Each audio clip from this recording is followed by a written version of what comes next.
아닙니다. 우리 그리스도인의 삶이 전쟁이고 전투다 하는 것을 이미 여러 차례 말씀을 드렸습니다. 무슨 싸움인가? 누구와의 싸움인가? 무엇을 위한 그런 싸움인가?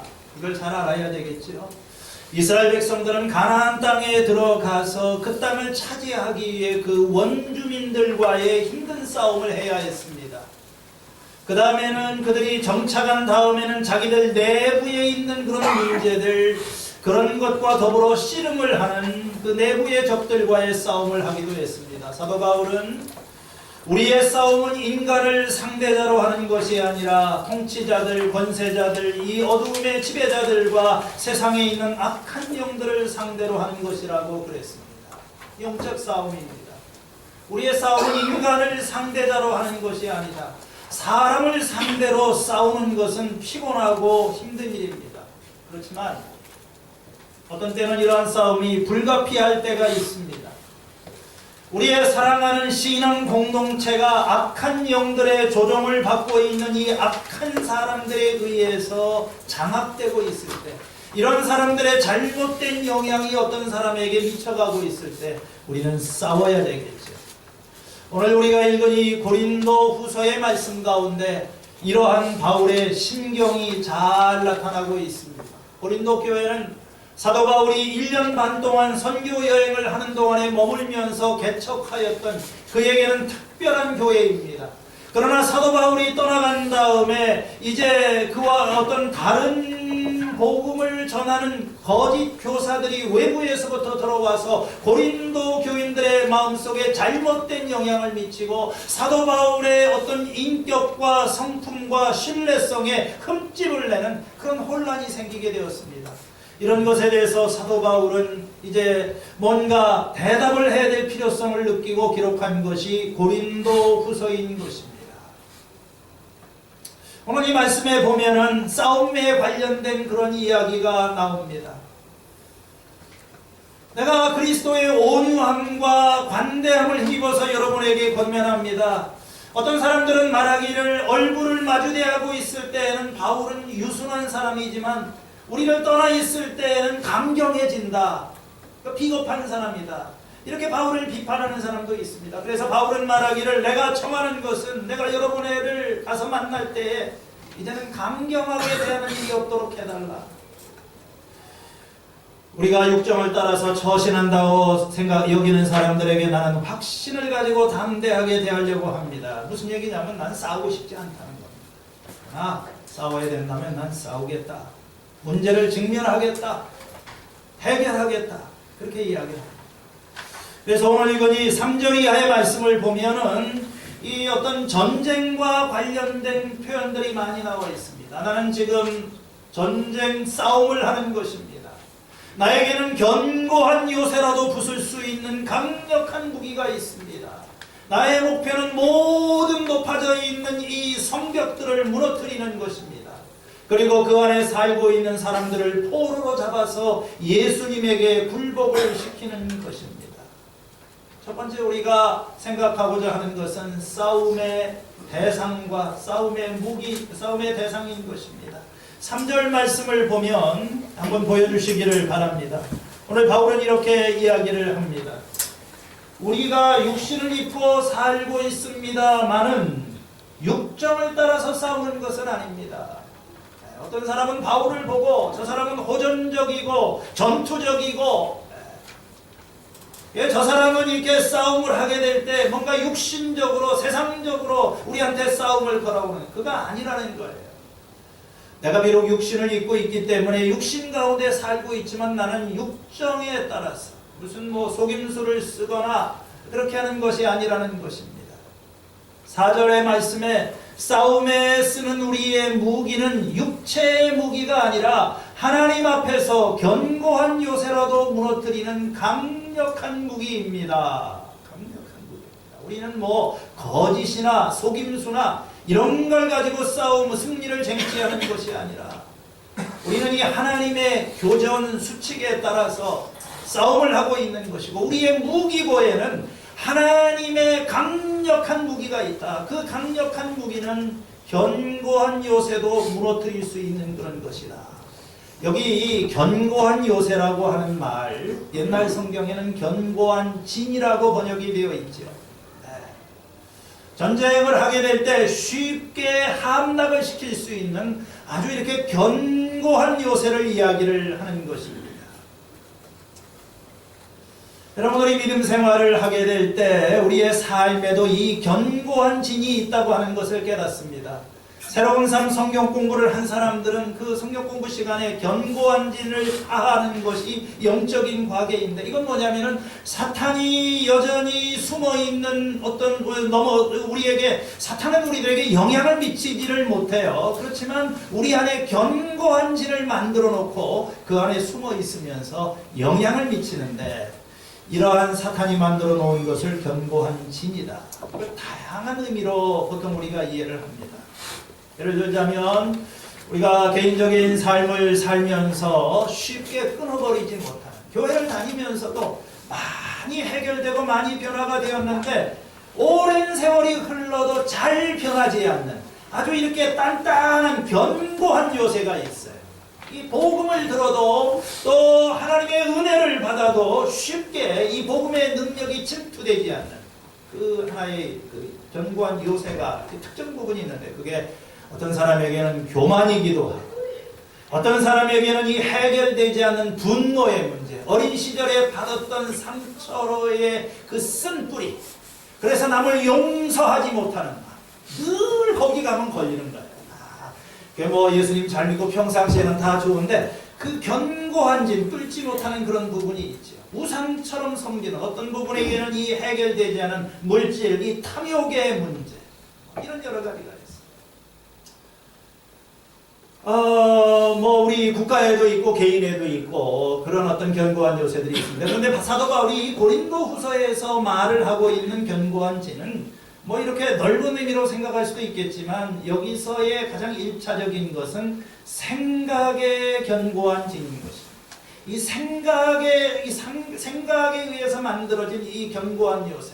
4절 마지막 절을 보면은 여기에 우리는 궤변을 무찌르고, 5절에 하나님을 아는 지식을 가로막는 모든 교만을 쳐부수고 모든 생각을 사로잡아서 그리스도에게 복종시킨다. 여기 궤변, 지식, 그리고 생각, 이 모든 것은 다 이 견고한 진의 실체가 무엇인지를 보여주고 있는 것입니다. 여러분, 우리 속에 여러 가지 이 하나님의 은혜를 받고 이 하나님의 그 복음이 내게 들어오는 것을 가로막고 있는 여러 가지 그 견고한 진들이 있는데, 그 견고한 진의 가장 중요한 부분이 뭐냐면은 이 생각이라고 하는 그 요새가 거기에 딱 있다는 것입니다. 궤변은 뭐냐면 말도 안 되는 논리를 펴면서 자기를 자꾸 변호를 하는 것입니다. 사도 바울이 무슨 이야기를 하건 남들이 와서 무슨 결론을, 궤변을 자꾸 늘어놓는 거예요. 그걸 어떤 하나님을 아는 지식을 가로막는 교만이다, 이렇게 얘기를 했어요. 마음이 한없이 높아져 있는 것입니다. 남을 내려다보는 거예요. 어떤 이 지식의 편견과 교만이 이 단단한 뭔가 굳어져 있는 그런 생각이 있어요. 특별히 그 당시에 이 고린도 교인들이 살고 있는 그 헬라 문명이죠. 이 사람들은 지혜를 숭배하는, 자기들이 가장 지혜로운 존재라고 생각했어요. 최고의 철학을 가지고 있는 그런 사람들입니다.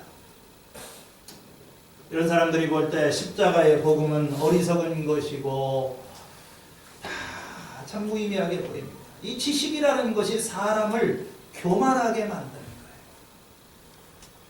우리에게 이러한 지식이 이 어떤 장벽이 되고 요새가 되어서 하나님 보지 못합니다. 예를 들자면 이런 것이 과학주의, 합리주의. 저는 과학은 문제가 없다고 합니다. 그러나 과학이 하나의 주의가 되고, 우리는 이성적이어야 되지만 뭔가 이성주의가 되고, 우리는 인간을 사랑하지만 그것이 인본주의가 되고, 재산을 함께 갖는 것 좋죠. 그러나 공산주의가 되고, 오늘 우리나라에도 보면은요, 이 이념이라고 하는 어떤 잘못된 사상이라고 하는 뭔가 이런 것들이 사람의 이 머릿속을 완전히 굳어지게, 그게 보수가 됐건 진보가 됐건 정말 앞에 꼴통 보수 아니면 뭐 하여간 이게 단단한 이 아주 그냥 누가 찔러도 변하지 않는 이런 그 이념과 이념, 사상과 사상이 대립을 하면서 이 나라가 점점 불행해지고 있는 듯한 느낌을 갖는데 우리 인간의 마음속에 그게 있는 거예요. 하나님이 우리에게 다가오시고 그 하나님을 받아들이지 않고 하나님이 하시는 일을 비웃고 이건 뭐냐면요 궤변을 자꾸 늘어요. 그리고 이런 어떤 잘못된 생각으로 하나님을 거부하는 그런 가운데 살고 있어요. 오늘 우리가 이 말씀 속에서 생각하고자 하는 견고한지는 딱 한 가지입니다. 이 생각이라고 하는 견고한심이 있어요. 물론 우리가 견고한 생각을 가지는 것은 좋지만 이 생각이라고 하는 자기 생각의 견고한진에 갇혀버리게 되면 그 다음부터는 문제가 심각하게 됩니다. 전쟁을 할 때 전략적인 요충지를 먼저 확보를 해야 되는데 사탄이 우리를 공격할 때 제일 먼저 집중적으로 공략하려고 하는 데가 세 군데가 있어요. 하나는 생각이고 하나는 마음이고 하나는 입술이라고 그랬습니다. 그러나 이 모든 것의 시작이 되는 부분이 바로 생각입니다. 생각이 중요한 거예요. 우리 인간의 가장 치열한 싸움이 일어나는 데가 생각인 것입니다. 이 생각 속에서 어떤 개념이 존재하고 이념, 어떤 사상이 있고 이미지가 여기서 형성이 되고 생각이 모든 것을 좌우해요. 그래서 사탄은요 우리를 넘어뜨리려고 하면은 이 우울한 생각, 병든 생각, 부정적인 생각, 패배적인 생각, 삐뚤어진 생각 우리 생각을 자꾸 무너뜨리면 되는 것입니다. 이 두 가지를 조심을 해야 되는데 이 교만, 이 생각 속에 교만이 들어가게 돼요. 그 교만이 뭡니까? 조금 아는 걸 가지고 다 아는 것처럼 생각을 하는 거예요. 아주 이 소량의 정보를 가지고 있으면서도 지나친 확신을 가지고 있는 것입니다. 좀 배운 사람은 배우면 배울수록 모르는 것다고라는 것을 인정을 하지만 이제 책 한 권 읽은 사람이 가장 무섭다고 그러죠. 말이 안 통하는 겁니다. 그래서 이게 생각의 견고한지는 뭐냐 머리가 굳어버렸어. 더 배우고 지식이 늘 열어놓고 성장하는 것이 아니라 그냥 들은 얘기 한두 가지를 가지고 완전히 거기에 매여 있으면서 삶이 벗어나지를 못하는 거예요. 어렸을 때 배웠던 그것이 과학 지식일 수도 있고 어떤 하나님에 대한 그런 편견일 수도 있고 가만한 그런 마음일 수 있는 거예요.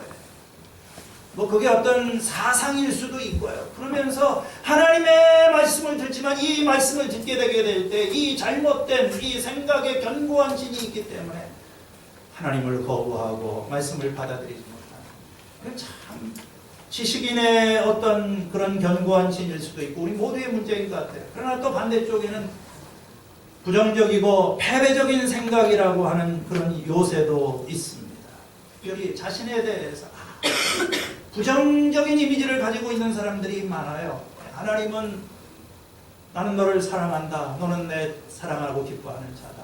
이렇게 얘기를 하지만 사탄은 우리의 마음속에 무슨 무서운 무기를 가지고 우리를 넘어뜨리는 것이 아니라 사탄은 우리 속에 계속해서 그 반대 생각을 심어 하나님이 너를 사랑하신다고 말도 안 되는 얘기야.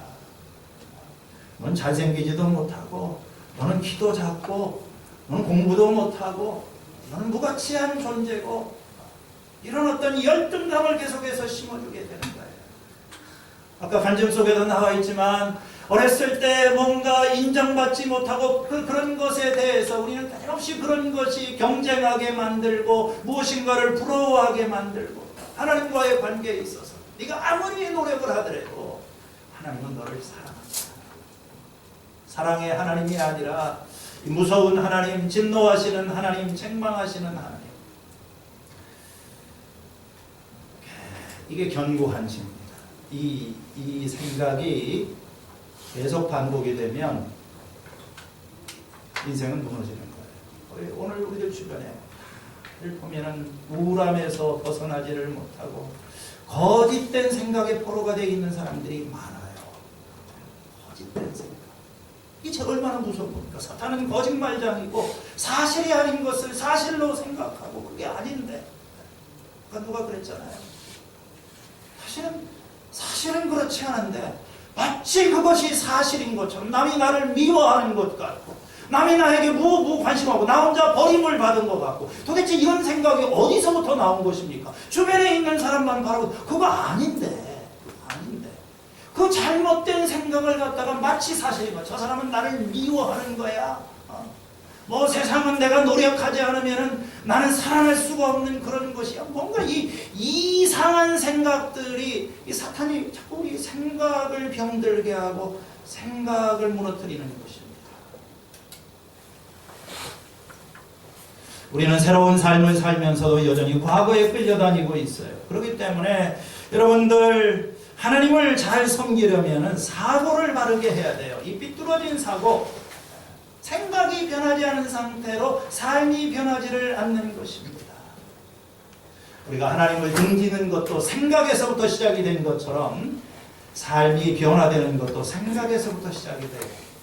그런데 이게 사실 생각이 바뀌는 것이 쉬운 일이 아닙니다. 어떻게 보면 인생의 가장 어렵고 고통스러운 작업이에요. 우리 삶에 있어서 어떤 이 개념, 지배적인 개념, 내 머릿속에 어렸을 때부터 형성이 되어 있는 이거, 젊었을 때는 좀 바뀔 수 있는데 요즘 이제 나이가 30, 40이 되고 나이가 들어가면 들어갈수록 정말 퍼머넌트 헤드 데미지가 일어나는 거예요. 영구적인 뇌손상이 일어나요. 그 다음부터는 읽기는 읽는데 듣기는 되는데 잘 변화되지가 않아요. 어떻게 하면 우리가 이러한 어떤 견고한 생각의 견고한 진에서 벗어날 수 있을까? 생각에서부터 우리가 좀 자유로워져요. 좀 생각이 좀 바뀌면 되는데 하나님을 믿는 것도 조금 다르게 생각하면은 다 보이는데, 오늘 여기에 4절의 말씀 다시 한번 우리 읽어보도록 하겠습니다. 시작. 싸움에서는 우리의 무기는 육체의 무기가 아니라 하나님 앞에서 견고한 요새라도 무너뜨리는 강력한 무기입니다. 강력한 무기. 여러분, 전쟁을 하려면 무기가 필요하죠. 우리가 쓰는 무기는 육체의 무기가 아니다. 육체의 무기가 뭐 있을까요? 협박, 공갈, 무력, 설득. 여러분들도 한 번씩 그런 걸로 이렇게 사용하잖아요. 어떤 사람들 상대하고 아이들 키울 때 협박도 하고 또 한 번 화도 내고, 그거 다 열심히 가르쳐 보기도 하고, 그거 다 육체의 무기입니다. 근데 이런 무기는 지금 영적 싸움을 우리는 하기 때문에 사탄을 상대로 하는데, 사탄은 굉장히 차원이 높지 않습니까? 고도의 거짓말을 하는데 그걸 분별할 수 있으려면 이 육체의 무기로 되지를 않는 거예요. 육체의 무기로 되지 않습니다. 이런 그 요새를 공략하려고 하면은 소위 말해서 특별한 전략 자산이 있어야 되는 거예요. 김정은이가 저 북한의 깊은 곳에다가 벙커, 그 불을 파고 벙커를 만들고 무슨 폭탄을 써도 가더라도 거기에서는 미치지 못하는 그런 거 어떻게 합니까? 뭐 벙커 하는 무슨 폭탄들이 있잖아요. 깊이까지 들어갈 수 있는 그런 이 사탄의 견고한 진, 이걸 무너뜨리려면 우리에게는 하나님의 강력한 능력이 있다. 하나님의 강력한 능력. 그러면 어떻게 해야 될까요? 어떻게 우리가 이러한 삶을 살 수 있을까요?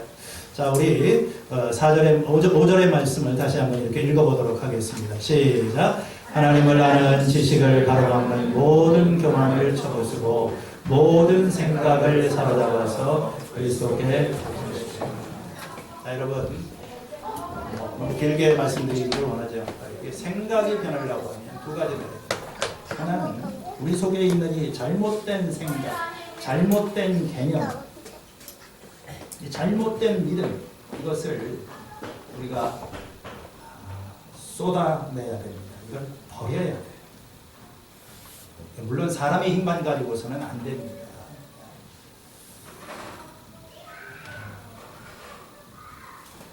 고린도후서 4장 3절에 4장 2절에 사람들이 하나님의 진리를 받아들이지 않는 것은 이 세상의 신이 믿지 않는 자들의 마음을 어둡게 하여서 하나님의 형상이신 그리스도의 영광의 복음을 선포하는 복음의 빛을 보지 못하게 왜 이렇게 명확한 것을 보지 못하고 있을까?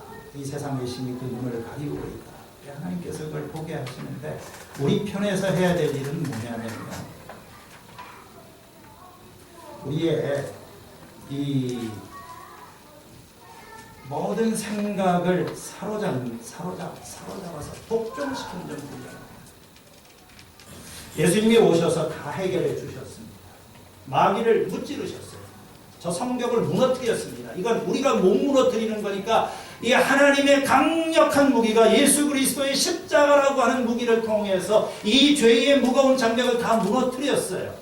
근데 성벽은 무너뜨렸으면 그 다음 단계가 뭡니까? 들어가가지고 적군들을 사로잡아야 되지 않습니까?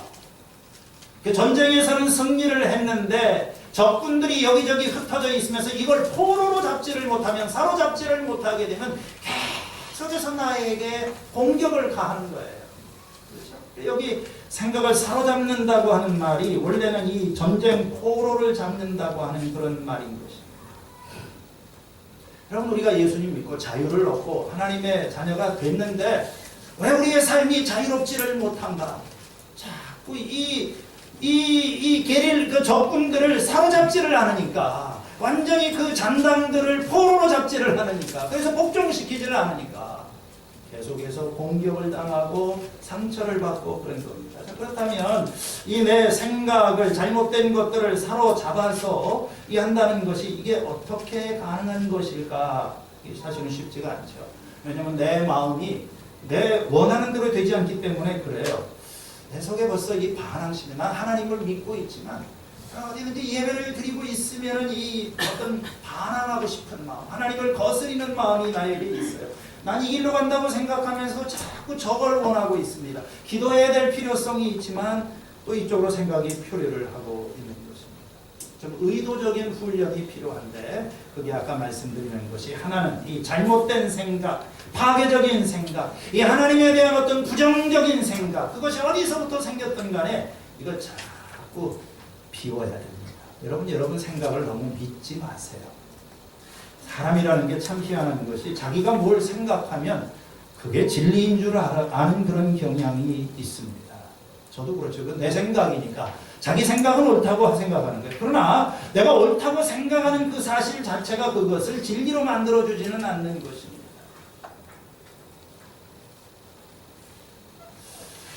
우리의 마음은요, 이 망가진 마음이고 병들어 있는 그런 생각입니다. 예레미야는 말하기를 만물보다 부패한 것이 인간의 마음이라고 그랬어요. 그래서 우리는 속는 거예요. 내 생각을 믿을 수가 없는 것입니다. 사실은 그렇지 않은데 괜찮다고 생각을 합니다. 사실은 심각한데 좋다고 이렇게 이 생각을 하기도 합니다. 문제가 있으면서도 문제가 없다고 이렇게 생각할 수가 있는 거예요. 자기 생각 너무 믿지 마시고요. 두 번째는 여러분 마음속에 있는 이 쓰레기 청소를 좀 하시기를 바랍니다. 이렇게 컴퓨터 시대가 시작이 되면서 만들어진 신조어 가운데 GIGO라고 하는 그런 약자가 있어요. 기고, GIGO. 이것은 영어에 garbage in, garbage out 하는 GIGO입니다. 가베지라고 하는 것은 쓰레기라고 하는 그런 말이죠. 여러분, 쓰레기가 들어가면 쓰레기가 나온다. 이게 컴퓨터와 어떤 정보통신 기술이 이제 본격화되면서 이게 사용되기 시작한 그런 개념이에요. 이 컴퓨터는 굉장히 논리적으로 운영이 되기 때문에 어떤 결함이 있는, 심지어는 뭐라고 할까, 이게 아주 굉장히 터무니없는 그런 데이터를 입력을 한다고 할지라도 컴퓨터는 의심을 할 줄을 몰라요. 그러니까 쓰레기가 들어가게 되면은, 잘못된 정보가 들어오게 되면 반드시 잘못된 결과가 나옵니다. 이게 컴퓨터의 원리인 거예요. garbage in, garbage out. 쓰레기가 들어가면 쓰레기가 나옵니다. 여러분, 오늘 우리 생각도 마찬가지예요. 이 생각이라고 하는 컴퓨터 속에다가 내가 쓰레기를 집어넣게 되면 우리 인생에서는 쓰레기를 얻게 되는 것입니다. 군대에 가면은 보초가 있는데 적군이 오게 되면은 누구냐 하면서 이렇게 경계를 서고 적군들이 오게 되면 물리치는 것이 보초의 역할입니다. 여러분, 우리의 이 삶 속에, 우리의 생각 속에 보초를 세워야 되는 거예요. 그러나 많은 사람들이 이 생각의 문을 그냥 열어놓고 있습니다. 아무나 와서 쓰레기 같은 생각을 내 속에다가 이렇게 쏟아부어도 아무런 일을 하지 않아요. 그 쓰레기 같은 생각에다가 나 자신을 이렇게 노출시키고 그러다 보니까 트랙이 자꾸 형성이 되고 이미지도 그렇고 동영상도 그렇고 옛날에는 신문을 한 번만 보면 됐어요. 그렇죠? 조간신문을 보든지 석간신문을 보든지 TV도 저녁에 퇴근해서 한 번만 보면 됐습니다. 그러나 얼마 전부터는요, 목욕탕에 가더라도 TV에 화상이 있고 다 그러더니 한 15년 전부터는 스마트폰 시대가 시작이 되면서 이제는 이걸 붙들고 살아가는 겁니다. 도대체 뭘 보고 사시는 거예요? 뭘 보고 사시는 거예요? 저도 옛날에는 신문 보는 것이 이렇게 이제 이거 스마트폰에 있으니까 아침에 보고 오후에 보고 뭐 또 뉴스 옵니다. 이번에 뭐 코로나 환자가 또 몇 명이 늘어났다. 아주 연구를 해요. 새로운 것은 하나도 없어요. 모든 뉴스는 다 똑같아요. 여러분, 그걸 바라보면 여러분의 마음속에 생기와 생명과 소망이 생겨납니까? 아니면 점점 우울해지고 점점 속이 병들어 갑니까? 그래서 우리는 우리 속에 있는 이 모든 것을 청소해야 되고, 두 번째로는 받아들여야 돼요. 좋은 생각으로 속사람을 채워야 됩니다. 영양학자들은 우리 인간이 먹는 음식은 3가지 종류가 있다고 하는데, 첫 번째는 이 brain food, 뇌를 똑똑하게 해주는 아주 스마트하게 만들어주는 건강에 좋은 음식. 우리 어머니는 파를 많이 먹으면 머리가 좋아진다. 사실인지 아닌지는 모르겠습니다. 그 다음에 칼로리만 높고 몸에는 도움이 되지 않는 정크푸드라고 하는 게 있어요. 그 다음에는요, 이건 먹으면 먹을수록 몸이 망가지는 해로운 음식, 포이즌 푸드라고 하는 것도 있어요. 뭘 먹고 사세요? 우리 입속에 생각이라고 하는 것은 우리 입속에 들어가는 음식과도 같은 것입니다. 쏟아내야 돼요. 그리고 좋은 것을 채워야 돼요. 자꾸 나쁜 것을 안 하려고 하지 말고 좋은 것으로 채워야 됩니다. 못이라고 하는 것은 박으면 박을수록, 때리면 때릴수록 깊게 들어갑니다. 생각도 마찬가지입니다. 안 하려고 뭘 이렇게 컴퓨터도 그렇고 여러분들이 게임도 그렇고 안 하면 안 하려고 할수록 점점 더 그것을 벗어나기가 힘들어지는 거예요. 방법은 뭡니까? 좋은 습관을 가지는 것입니다. 건강한 것을 붙드는 거예요. 대체를 시키는 겁니다. 거부만 하는 것, resist가 아니라 replace를 시켜라, 이렇게 얘기를 했어요. 그래서 필리포서에도 보면 무엇이든지 참된 것, 무엇이든지 경건한 것, 옳은 것, 순결한 것, 사랑스러운 것, 명예로운 것, 이거 잘 생각해요. 어떻게 할 수 있을까요? 가장 좋은 방법은 성경 말씀을 내 삶 속으로 이렇게 끌어들여서 내 삶의 일부가 되도록 하나님의 말씀을 섭취하는 것입니다. 좋은 거 보고 좋은 거 생각하고 진리를 알지니 진리가 너희를 자유하게 할 것이다. 여러분들, 목사님 저조차도 이 세상에서 들려오는 많은 소리 때문에 지치고 병들어가고 나약해질 때가 참 많습니다. 심지어는 하나님의 말씀을 전하는데도 이 설교 자체가 나를 살리지 못할 때도 있어요. 여러분 듣는 말씀이 그냥 설교를 듣는데 머리에서 머리로 나가요. 제가 원하는 것은 우리 시편 1편에 나오는 대로 복 있는 사람은 여호와의 율법을 주야로 묵상하고 악인의 꾀를 좇지 않고 죄인의 길에 서지 않고 오만한 자의 자리지 않고 쓰레기는 다 내버려 보내고 뭘 받아들입니까? 하나님의 말씀을 묵상한다고 합니다. 이 묵상은 생각하고 반복하고 붙들고 또 그러면서 이 말씀이 내 삶 속에 이렇게 뿌리를 내릴 때까지 이 뿌리를 내린 말씀이 이제 수분을 흡수하면서 다시 올라와서 내 속에 꽃을 피우고 열매를 맺고 이렇게 성장할 때까지 그걸 말씀 묵상이라고 하는 거예요.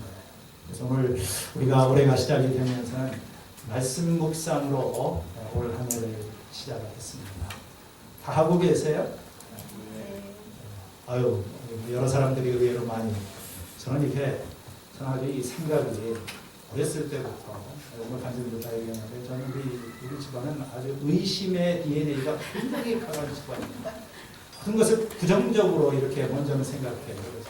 하고 있을까? 난 대부분 안 하리라고 생각을 했는데, 하시겠다고 하기 때문이니까 얼마나 반가운지 모르겠어요. 금년에 저의 가장 목표는 그겁니다. 한 번만 하고 말겠지. 절대 아닙니다. 여기 계신 분들은 저랑 기억을 하세요. 저는 여기서 끝장 보기로 했습니다. 3월 달에 또 만들 테고, 지금 혹시라도 비움과 체험 가져다 놓고 저쪽에다가 놓고 안 하겠지 하는 분이 있으면 제가 이렇게 한 번씩 만날 때마다 물어보든지 표정으로 이렇게 사인을 보내든지 할 거예요. 그래서 여러분들 올 한 해 동안에 우리가 가지고 있는 이런 어떤 생각, 참 40년, 50년, 20년, 30년, 60년을 이렇게 살아오면서 뭔가 잘못된 것들로 병들어 있는 이런 생각에 견고한 진을 파하고 하나님이 주신 능력으로 참 자유를 누리는 우리 겨자씨교회 성도님들 될 수 있기를 축원합니다. 제가 기도하기 전에 마지막 찬양을 하나 부르도록 하겠는데, 이 찬양은 처음 보는 사람들이 많겠지만 사실 굉장히 쉬운 그런 찬양입니다. 우리들의 무기는 육체가 아니요 그러나 강하오 참으로 강하오 성령 안에서 그런 찬양인데, 자리에서 일어나셔서 같이 처음에는 잘 모를 때는 너무 큰 목소리로 하지 마세요. 겸손하게 이렇게 하시고 한두 번 불러보면